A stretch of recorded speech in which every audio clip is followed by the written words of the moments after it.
बिस्मिल्लाहिर्रहमानिर्रहीम। Today our topic is teaching methods and methodologies. इसमें हम 4 बेसिक टाइप्स पढ़ेंगे मेथड्स की, और फिर जो है इनको 1 बाय 1 जो है वो 7 जो इम्पोर्टेंट मेथड्स हैं उनको डिस्कस करेंगे।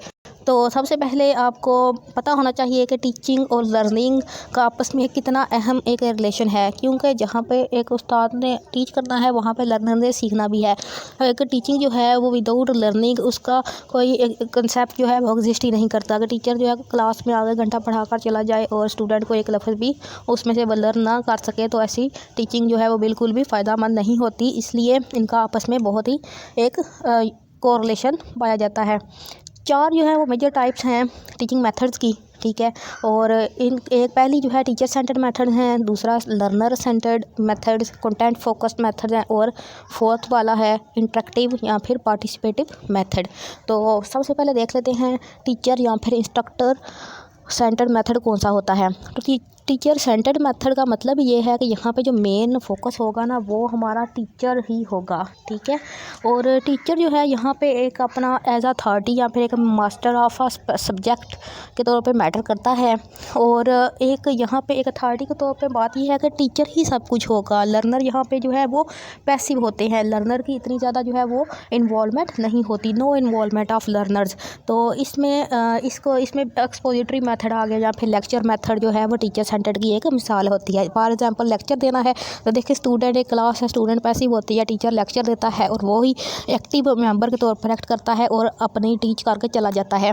तो इसको हम क्या कहते हैं, क्लोज्ड एंडेड भी कहते हैं, क्योंकि एक ही बंदा जो है इसमें पार्टिसिपेंट एक्टिव होगा जिसको हम टीचर कहते हैं। लर्नर की इसमें कोई इन्वॉल्वमेंट नहीं होती।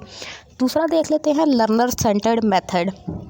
लर्नर सेंटर्ड मेथड में क्या होता है कि टीचर जो है ना वो एक टीचर भी के तौर पर भी एक्ट करता है और एक लर्नर के तौर पर भी सेम टाइम एक्ट करेगा, ठीक है। टीचर अपने आप को एक लर्नर के तौर पर भी लेता है, और जो स्टूडेंट्स है वो ड्यूरिंग टीचिंग कुछ कंसेप्ट जो है वो टीचर को आते होते हैं और कुछ उसको नहीं पता होता, तो वो ड्यूरिंग टीचिंग जो है अपना सीखता है, ठीक है। सो हम कह सकते हैं the teacher also learns new things every day which she did not know in the process of teaching के प्रोसेस के दरमियान नई चीज़ें जो है टीचर सीखेगा। तो इसको हम कहते हैं लर्नर सेंटर्ड मेथड। और इसमें जो हमारा आ जाता है टाइप्स इसकी, वो डिस्कशन मेथड होता है। स्टूडेंट के साथ डिस्कशन करते हैं जब टीचर, तो डिस्कशन के दौरान जो है वो टीचर की नॉलेज में इजाफा हो रहा है। और इसमें जो आ जाता है LTD लर्निंग थ्रू डिस्कशन भी हम इसको कहते हैं। देन हमारा है कंटेंट फोकस्ड मेथड। इस मेथड में क्या होता है कि दोनों टीचर और लर्नर, अब इसमें लर्नर भी इन्वॉल्व हो गया है, ठीक है, दोनों जो हैं वो सीखते हैं। यह कंटेंट फोकस्ड होता है। कंटेंट फोकस का मतलब ये है कि जो कंटेंट लिखा हुआ है, जो स्टूडेंट को उसने फोकस करना है, वो उसी पे ही जोर देगा, उसी की क्लियरिटी जो है वो करेगा और उसकी ही एनालिसिस कंटेंट की करेगा। ना तो टीचर और लर्नर उस कंटेंट को, लिखे हुए कंटेंट को बदल सकता है, ठीक है, डू नॉट अल्टर, ठीक है, and can do anything to with the content, कुछ भी नहीं वो कर सकता। इसको हम प्रोग्राम्ड लर्निंग अप्रोच भी कहते हैं। फोर्थ है जी इंटरेक्टिव या फिर पार्टिसिपेटिव मेथड। इसके नाम से जाहिर है कि पार्टिसिपेट करना है और इंटरेक्शन होनी है टीचर की और लर्नर की आपस में। तो ये बाकी सारे तीनों जो पिछले हमने पढ़े हैं ना मेथड, सारे इसके अंदर आ जाते हैं, ठीक है, क्योंकि उसमें भी सिंगल एंड पे वो सीखते थे सारे, यहाँ पे जो है वो दोनों जो है आपस में वो सीखेंगे, ठीक है। तो ये हमारा है most appropriate thing for us to learn. यहाँ पे टीचर जो है वो और लर्नर जो है वो दोनों आपस में जब उनकी इंटरेक्शन होगी, जाहिर है वो बातचीत करेंगे आपस में, वो बहुत कुछ इससे सीखेंगे। चलिए देख लेते हैं अब जो लेक्चर मेथड है, ठीक है, वो क्या होता है, उसके एडवांटेजेस भी देखेंगे, फिर डिसएडवांटेजेस भी देखेंगे, उसकी यूजफुलनेस भी देखेंगे। तो देखें लेक्चर मेथड क्या होता है।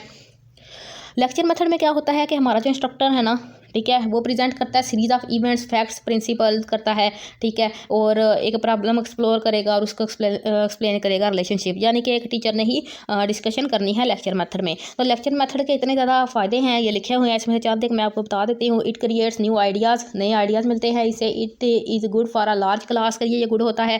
स्टूडेंट जो है वो अपनी क्लैरिफिकेशन के लिए कुछ भी टीचर से जो पूछ सकते हैं।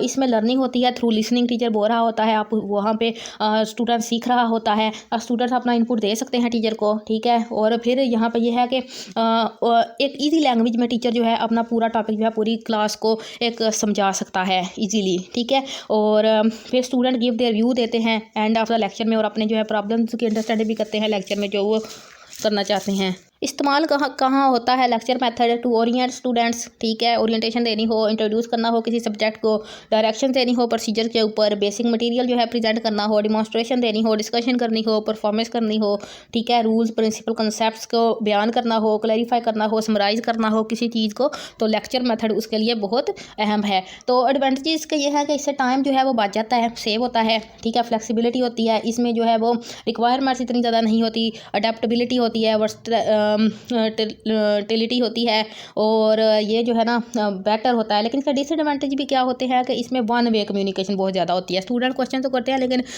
ज़्यादा टाइम जो होता है ना वो टीचर ही ले लेता है, तो वन वे कम्युनिकेशन है ये। इसमें प्रॉब्लम भी होते हैं स्किल टीचिंग में, इनकरेज स्टूडेंट्स पैसिवनेस, यानी कि इसमें स्टूडेंट्स एक्टिव इतना नहीं होता। हम सब यूनिवर्सिटी से सब लोग पढ़े होंगे तो लेक्चर हॉल में देख के सारे बैठे ही रहते हैं, तो मोस्टली जो एक्टिव होता है वो टीचर होता है। और इसमें ये होता है कि हाईली स्किल्ड इंस्ट्रक्टर्स की ज़रूरत होती है जो कि अपने लेक्चर को जो है वो इन टाइम कंप्लीट भी कर सके। नेक्स्ट मेथड है जी डिस्कशन मेथड।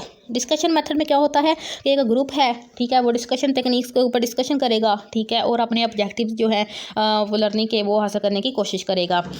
यहाँ पे इसका होता है कि स्टूडेंट जो है ना वो दूसरे की ओपिनियन को भी सुनते हैं और अपनी ओपिनियन को भी एक्सप्रेस कर सकते हैं। वो टीचर के साथ वो पॉइंट जो मिस हो गए थे डिस्कशन के दौरान में वो डिस्कस कर सकते हैं। स्टूडेंट लर्न करते हैं कि हाउ टू फाइंड आउट की पॉइंट्स, स्टूडेंट एक्सचेंज करते हैं अपने आइडियाज़ को, ठीक है। डिस्कशन के बाद स्टूडेंट्स अपनी प्रेजेंटेशन देते हैं तो टीचर जो है उनकी मिस्टेक्स को करेक्ट कर सकते हैं। स्टूडेंट अपने आप नोट्स बना सकते हैं।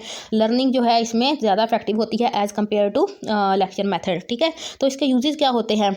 इमेजिनेटिव सॉल्यूशंस टू प्रॉब्लम, अगर स्टिमुलेट थिंकिंग, ठीक है, जब आप ज़्यादा डिस्कशन करेंगे, एक का सुनेंगे आइडिया दूसरे का सुनेंगे तो आपको भी अपना आइडियाज़ होंगे, तो स्टिमुलेट करती है थिंकिंग को। उसके बाद ये जोर देती है टीचिंग, मेन टीचिंग पॉइंट्स के ऊपर है, ठीक है, और it determine how well to the student understand concept and principle, ठीक है, स्टूडेंट ने कितना सीखा है उससे ये बताता है। डिसएडवांटेज अगर हम देखें डिस्कशन मेथड के तो इसमें हमें हाईली स्किल्ड इंस्ट्रक्टर इसमें भी चाहिए, स्टूडेंट्स की ये प्रेपरेशन होनी चाहिए। ज़ाहिर आपने डिस्कशन करनी है तो कुछ स्टूडेंट्स को प्रिपेयर होना चाहिए। लिमिट्स होती है इसमें कंटेंट की, ये टाइम कंज्यूमिंग है। उसके बाद ये restrict the size of groups. Socratic method, इसमें सुकरात ने ये दिया था मेथड, ठीक है। इसमें ये होता है कि आप रैंडमली किसी भी जो क्लास का स्टूडेंट है अपनी क्लास का उसको उठा सकते हैं और उससे क्वेश्चन कर सकते हैं, ठीक है। इससे क्या होता है कि नॉलेज पता चलता है कि स्टूडेंट ने आपका लेसन जो है वो कितना सीखा है। तो ये इसने दिया था। इसमें बेसिकली 3 स्टेप वो कहता है होते हैं। इनिशियल डेफिनेशन देना, अपनी ओपिनियन देना, फिर क्वेश्चन पूछना जिससे क्वेश्चन से जो है वो नए एक्सेप्शन जो है वो हमें पता चलेंगे, नई बातें उनसे पता चलेंगी कि बेटर डेफिनेशन और ओपिनियन। फिर क्या होगा कि आप उसे बेटर अपनी ओपिनियन को कर सकते हैं, ठीक है। इसके बाद जो नेक्स्ट है ना हमारे पास that is study assignment method. Study assignment method में क्या होता है कि आपका इंस्ट्रक्टर आपको एक बुक रीड करने के लिए या फिर असाइनमेंट दे देता है, कोई प्रोजेक्ट दे देता है, ठीक है, और लेबॉर्ट्री वर्क दे देता है, किसी भी टॉपिक पे लिखने के लिए दे देता है। अब इसके जो हैं वो फ़ायदे क्या क्या हैं? इंक्रीज़ कवरेज ऑफ मटीरियल, इससे मटीरियल की आप ज़्यादा उसको कवर कर सकते हैं, क्लासरूम का टाइम कम हो सकता है, ठीक है, और हर एक को इंडिविजुअली टेंशन मिलती है। डिसएडवांटेज भी इसके काफ़ी हैं, ठीक है। वैल्यूएशन प्रॉब्लम जो है इससे हो जाती है क्योंकि एक ग्रुप में काम कर रहे होते हैं, 10 लोग हैं ग्रुप के अंदर, तो आपको पता नहीं चलेगा कि सबको सेम मार्क्स मिल जाते हैं इस तरह, तो वैल्यूएट नहीं हो सकता कोई एक स्टूडेंट। नेक्स्ट देख लेते हैं। नेक्स्ट है ट्यूटोरियल मेथड। इसमें क्या है? Method of instruction in which N instructor work directly with an individual student. एक स्टूडेंट के साथ इंस्ट्रक्टर ने काम करना है, इसके लिए हाईली कॉम्प्लिकेटेड स्किल्स रिक्वायर होती हैं, ठीक है। और आप ये क्यों होता है? क्योंकि अगर आप एक स्टूडेंट को जो है वो टाइम इससे देते हैं तो ये एक्टिव पार्टिसिपेशन इसमें होती है, हर एक को पता होता है कि उसने काम करना है। लेकिन इसमें जो है वो डिसएडवांटेज ये है कि टाइम कंज्यूमिंग बहुत ज़्यादा है, और दूसरा ये कि इसमें हाईली कॉम्पिटेंट इंस्ट्रक्टर की ज़रूरत होती है। सेमिनार मेथड में क्या होता है? इसमें सेमिनार में आपको पता है कि ग्रुप्स वगैरह होते हैं, ठीक है। इसमें इंस्ट्रक्टर और इंडिविजुअल नहीं होता, इसमें ग्रुप्स की बात होती है। इससे इसके एडवांटेज ये है कि इससे मोटिवेशन आती है, ठीक है, एक्टिव पार्टिसिपेशन होती है, अडैप्टिव इंस्ट्रक्शंस होती हैं इसमें डेवलप। और डिसएडवांटेज ये है कि इसमें भी आपको कंप्यूटर इंस्ट्रक्टर चाहिए और ये बहुत ही कॉस्टली होता है। डिमॉन्स्ट्रेशन मेथड जो है ना ये प्रैक्टिकल की तरह का है। फॉर एग्जांपल हमें इंस्ट्रक्टर जो है वो करके दिखा रहा होता है कोई प्रैक्टिकल, ओके, तो बाकी सारे जो हैं वो उसको देख रहे होते हैं। तो instructor by actually performing an operation और doing a job shows the student what to do, how to do it, ठीक है। तो इसमें क्या होता है, इसमें एक टीम वर्क को सिखाया जाता है। इसका डिसएडवांटेज ये है कि आपको रिहर्सल करनी पड़ती है। इंस्ट्रक्टर को क्लासरूम की एक अरेंजमेंट स्पेशल होनी चाहिए, ज़ाहिर है उसने डिमॉन्स्ट्रेट करना है जब, तो सबको पता, सबको नजर आना चाहिए और सबको उससे सीखना चाहिए। ये टूल्स और इक्विपमेंट वगैरह भी चाहिए। ब्रेनस्टॉर्मिंग है दैस ये मोर इंटरेस्टिंग है, मोर इन्फॉर्मेटिव है, gain knowledge, learning is effective, student give their opinion. Case study है, केस स्टडी के अंदर क्या होता है, एक्टिव लर्निंग होती है। क्रिटिकल थिंकिंग, इसमें क्रिएटिव थिंकिंग इन्वॉल्व होती है, student think beyond their knowledge. इसके एमसीक्यूज देख लें। The goal of teaching is, teaching का गोल क्या होता है, to give information, to involve peoples in activities, to impart knowledge, desirable change in behaviour. तो जो टीचिंग का गोल है उसमें से देखें सारे ही गोल्स होते हैं, लेकिन हमने सिलेक्ट वो करना है यहाँ पे थिंकिंग आपकी जो है ना वो फोकस आपने करना होता है कि कौन सा जो है वो इसका मेन एमसीक्यू का जवाब बन सकता है। तो जो मेन इसका गोल होता है टीचिंग का, वो ज़ाहिर है किसी के बिहेवियर में चेंज लाना होता है। SOLO stands for what, structure system of the observed learning outcome, structure of the observed learning outcome, structure of the observed learning outcome या system of the observed learning outcomes. Correct option is structure of the observed learning outcomes, ठीक है।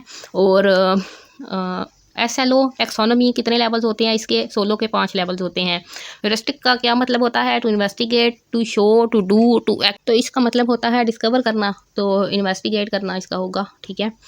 Armstrong was the exponent of, Armstrong जो था वो किसका था exponent, problem solving method का, project method का, डिस्कशन मेथड का या फिर ह्यूरिस्टिक मेथड का। तो ह्यूरिस्टिक मेथड इसका ऑप्शन है। स्पेसिफिक टू जनरल जब हम जाते हैं तो ये इंडक्टिव मेथड होता है, हम सबको पता है। प्रैक्टिस किस में होती है, इंडक्टिव मेथड में, डिडक्टिव में, ड्रिल में या डिस्कशन मेथड में। तो ड्रिल मेथड जो होता है ना वो प्रैक्टिस मेथड होता है, ओके, ये आपने याद रखना है। सोक्रेटिक मेथड को आप क्या कहते हैं, इसको कहते हैं जी इसको कहते हैं क्वेश्चन आंसर मेथड, क्योंकि मैंने बताया था एक टीचर स्टूडेंट को क्लास में से खड़ा करके क्वेश्चन पूछ सकता है। Which is not true about projects, projects के बारे में कौन सी बात ट्रू नहीं है। It is purposeful activity, it is proceeded in social environment, it is accomplished in real life, it is teacher centred activity. तो ये बात दुरुस्त नहीं है। ज़्यादा प्रोजेक्ट्स तो स्टूडेंट्स करते हैं तो ये लर्नर सेंटर्ड एक्टिविटी होगी। ड्यूरेशन लेसन की मैक्रो लेसन में कितनी होती है, तो 5 से 10 मिनट तो होती है। माइक्रो लेसन में, मैक्रो में 35 से 45 मिनट तक का लेसन होता है, ये आपने याद रखना है। अमेरिकन जो अप्रोच है वो किस पे जोर देती है, टीचर पे, कंटेंट प्रेजेंटेशन पे, लर्निंग पे या फिर मेथड्स पे। तो ये करती है जी मेथड्स पे।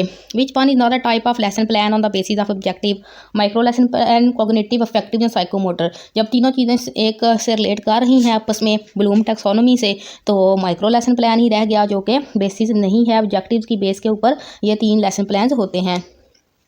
ड्रामा और रोल प्ले जो है आपको क्या सिखाता है, हिस्ट्री, साइंस, मार्ट्स या फिर लैंग्वेज। तो ड्रामा और रोल प्ले आपको हिस्ट्री के बारे में बात बता देता है। The main types of teleconference की कितनी टाइप्स हैं, 2, 3, 4, 5। तो जो 5 भी होती हैं लेकिन 6 टाइप्स होती हैं इसकी, ठीक है ना, टेली कॉन्फ्रेंस की, जिसमें ऑडियो भी होता है, वीडियो भी होता है, कंप्यूटर होता है, ठीक है, कंप्यूटर कॉन्फ्रेंसिंग होती है, और TV जो कॉन्फ्रेंसिंग जो है वो भी इसमें इंक्लूड होती है। देन CAI स्टैंड क्या होता है, ये होता है जी कंप्यूटर असिस्टेड इंस्ट्रक्शंस, ठीक है, सेकंड वाला ये दुरुस्त है। Which is not a mode of CAI, tutorial method, drill method, simulation method या फिर क्वेश्चन मोड। क्वेश्चन मोड इसका जो है वो ऑप्शन दुरुस्त है। सिंपोजियम जो है वो किसकी टाइप है, लेक्चर मेथड की, डिमॉन्स्ट्रेशन मेथड की, डिस्कवरी की या फिर डिस्कशन की। तो सिंपोजियम जो है वो डिस्कशन हो रही होती है उसमें, ठीक है, ग्रुप्स की, तो इसको हम जो है वो डिस्कशन मेथड कहते हैं। स्टूडेंट किस में पैसिव होते हैं, प्रोजेक्ट मेथड में, डिस्कवरी मेथड में, लेक्चर मेथड में या फिर इंक्वायरी मेथड में। तो स्टूडेंट जो है वो पैसिव होते हैं जी लेक्चर मेथड में, क्योंकि टीचर ही पढ़ा रहा होता है, सारा स्टूडेंट पैसिव होते हैं। जैसे कि पहले भी बताया, प्रोजेक्ट में उन्होंने खुद प्रोजेक्ट बनाना होता है, डिस्कवरी में भी ज़्यादा उन्होंने खुद चीज़ जो है वो एनालाइज करके डिस्कवर उसका करनी है, इंक्वायरी मेथड में वो इंक्वायर कर रहे होते हैं।